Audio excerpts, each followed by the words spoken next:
Hob, Kabanata 17. Gulong-gulo ang aking isipan. Bilang na ang aking mga araw.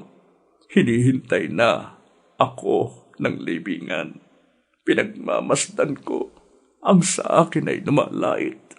Mga salita nila'y lubhang masasakit. O Diyos, ako'y tapat, kaya sa akin magtiwala. Ikaw lang ang makapagpapatunay sa aking mga salita. Isip nila'y sinarhan mo upang di makaunawa. Laban sa akin, wag nawa silang magtagumpay. Siyang dahil sa salapi ay nagtataksil sa mga kaibigan. Kanyang mga anak ang siyang mawawalan. Ako ngayon pinag-uusapan ng buong bayan.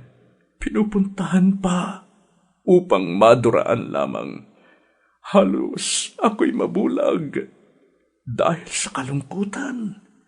Kasing nipis ng anino ang buo kong katawan. Mga nagsasabing sila'y tapat sa akin ay nagulat. Ang mga walang sala sa akin nanunumbat. Ngunit ang mga matuwid ay lalong naniniwala at lalo pang nahikayat na sila nga ang tama. Subalit silang lahat, humarap man sa akin, wala akong may tuturo na may talinong angkin. Tapos na ang mga araw ko, bigo ang aking mga plano. Ang aking pag-asay, tuluyan nang naglaho. Sabi nila, ang gabi ay araw na rin, malapit na raw ang liwanag. Ngunit alam kong ako'y nasa dilim pa rin. Ang tanging pag-asa ko'y ang daigdig ng mga patay. At sa kadiliman, doon ako mahihimlay.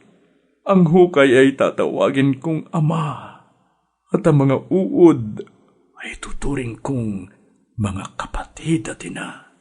Nasaan nga ang aking pag-asa? Sino ang dito ay makakakita? Madadala ko ba ito sa daigdig ng mga patay? Sasama ba ito sa alapok na hantungan?